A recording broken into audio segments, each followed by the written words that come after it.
Welcome to the Fork in the Road podcast. I'm your host, Kathy Guzmán Galloway. And on this season 2, we are talking to experts who help us move past this fork in the road and into the next phase of our journey. If you've been following along with this season or with me in my career, you've probably heard me talk about being a consultant. Almost 10 years ago, I left a corporate job and I started consulting, and really I've never looked back.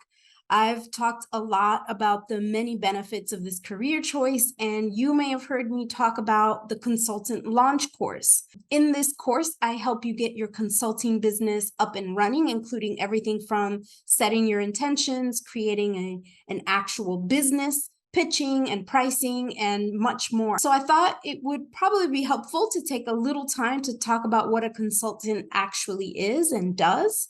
You may have images in your head of consulting firms like Deloitte and Accenture, McKinsey, BCG. You may have images of me on a plane day in and day out, creating big presentations and getting paid millions, which is none of that is true. There are even a few TV shows out there like House of Lies with Don Cheadle that really dramatize the whole thing. But actually, the term consultant is rather a generic word. Per the dictionary, a consultant is simply a person who provides expert advice professionally.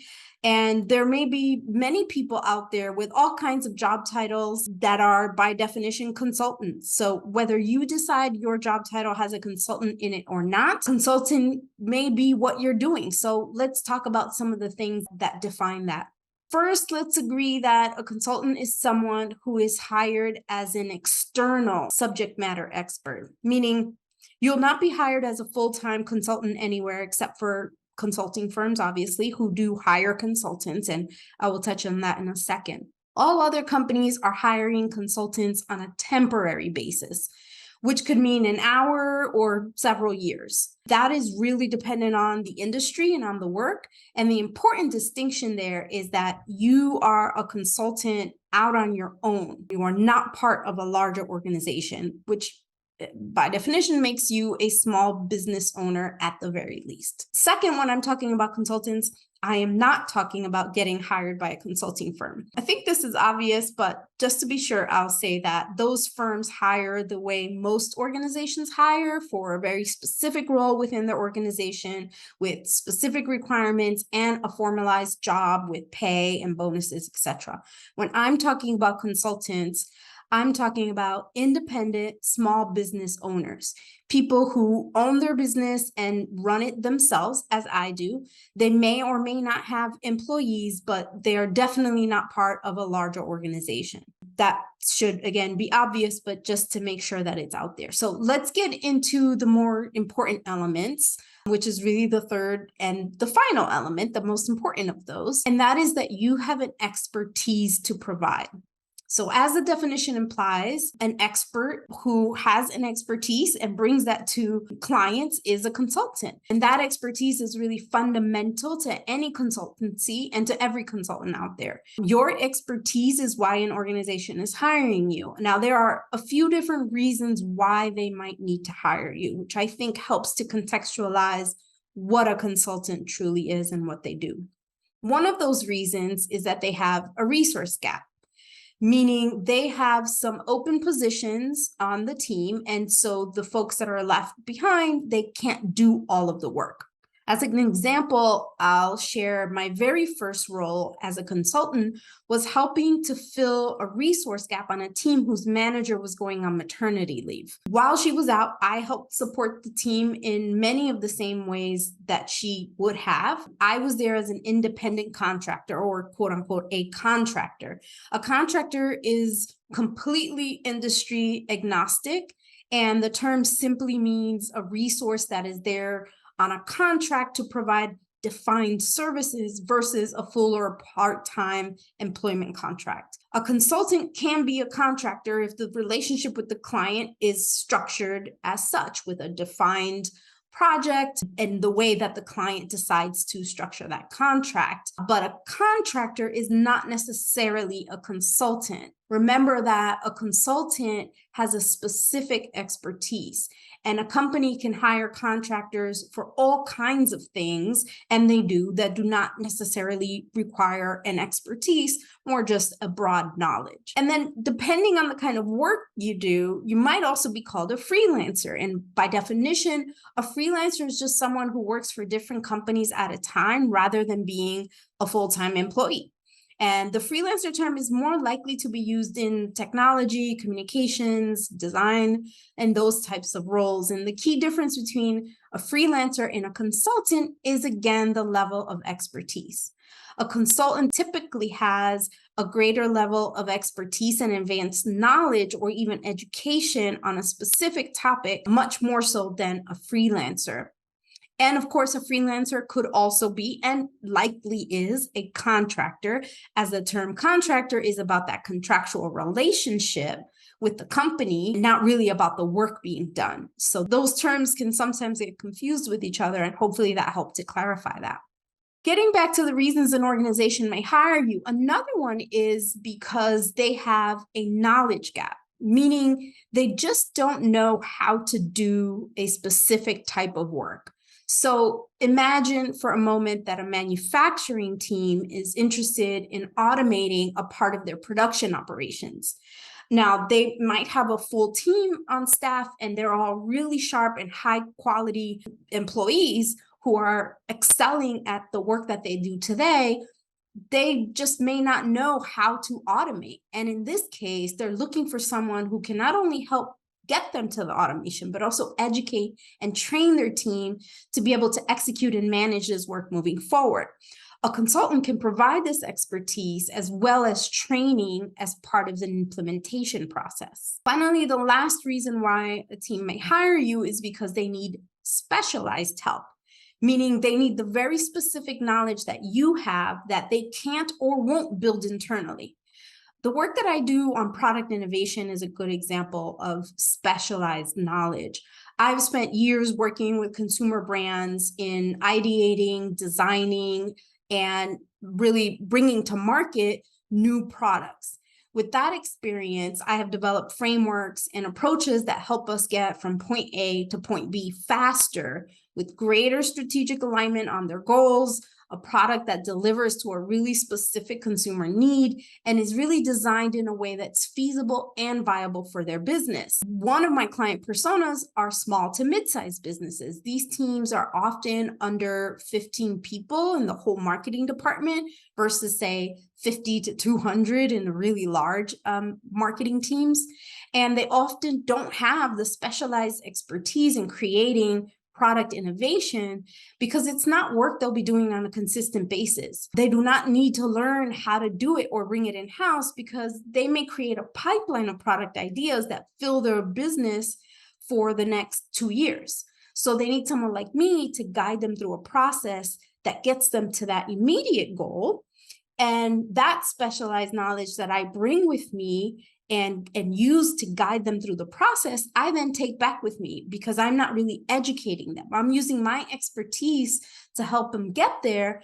And then they can go from point B to point C on their own internally. To recap, the things that companies may hire you for as a consultant include resource gaps, knowledge gaps, or specialized knowledge.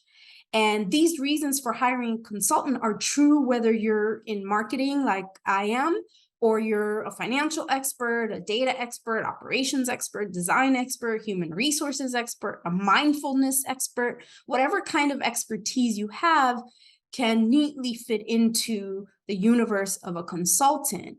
And as a consultant, again, you're being hired for your expertise. Beyond that, there is no other guardrail or detail that makes you a consultant or not. And that is also true even for your title. Your title can literally be anything you want it to be that helps to articulate that expertise that you have. And it does not need to include the word consultant in it. And this kind of freedom, this sort of lack of guardrails and independence in the space of consultancy is really what makes being a consultant so appealing to many. This idea that you're really focusing in and creating an expertise in one area really helps you to continue to build on that strength.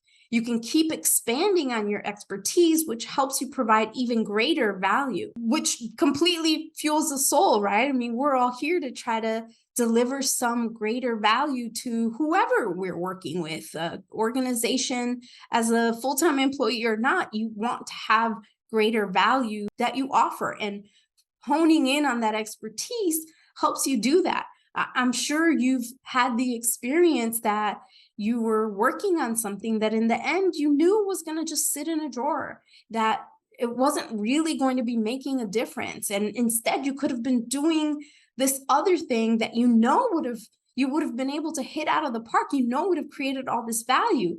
But because sometimes corporations make us work on our weaknesses, unfortunately, or because we just have a wide range of activities that we have to do in these corporate roles, the whole thing can be really demoralizing. But that's not true as a consultant. You can decide what you spend your time on so that you expand your knowledge and your expertise without distraction from other things.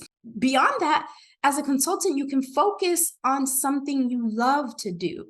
Because again, you're deciding what expertise you're drilling into.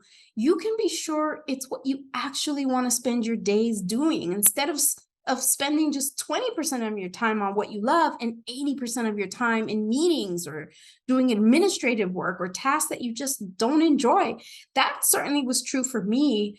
And I can remember clearly in my early days in my career at PepsiCo, I was in the Frito-Lay division. I had to own and manage the Lay's potato chips budget, which is a funny sentence to say, but I did run the Lay's potato chip budget.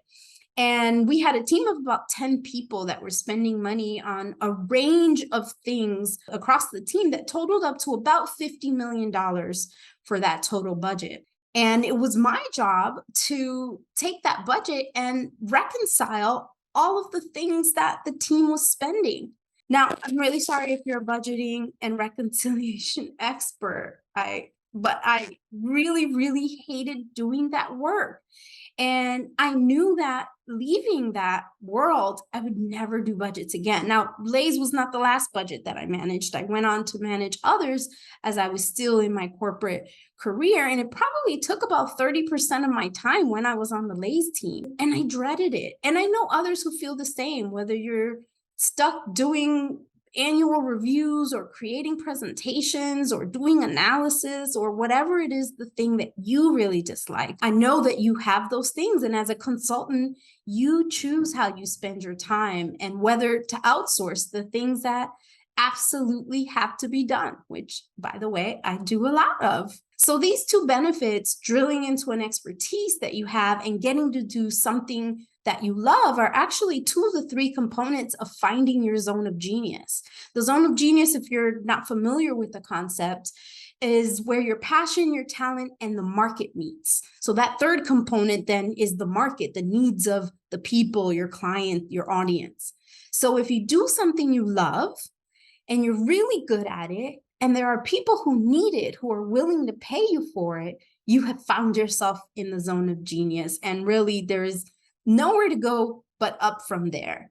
And that's a lot of what the life of a consultant is. And the opportunity of being a consultant is that you can choose what to focus on so that you can become even better at it. You can be happy with the work you're doing and that you deliver something to people who truly need it. So I hope this conversation about consultancy and what it is that a consultant really means and what they do is helpful for you. If you're considering consulting, then you might benefit from taking the quiz that I created that tells you whether consulting is right for you. And you can find it at theclaritywizard.com/quiz. Talk to you next time.